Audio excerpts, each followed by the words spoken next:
ピザエッグ How to use 焚き火モード。音と揺らぎで至福のひととき。ピザエッグに損傷がないかを確認します。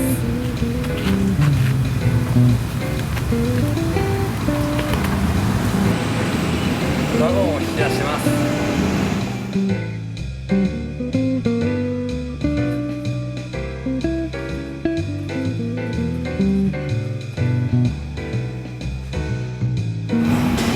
上蓋を開きます。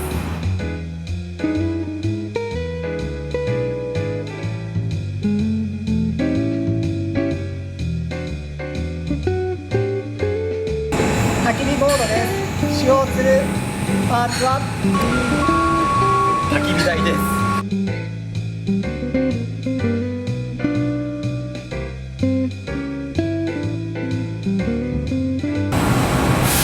焚き火台を組み立てます。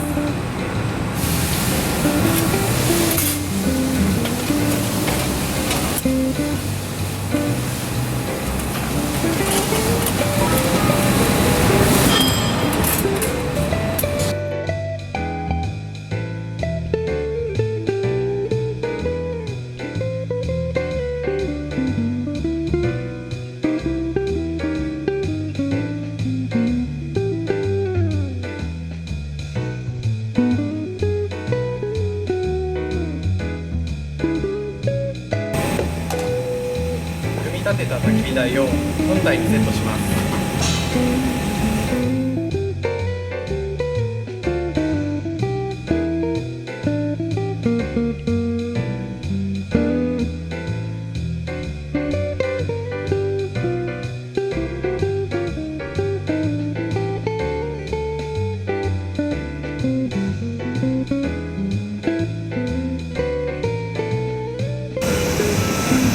薪を並べます。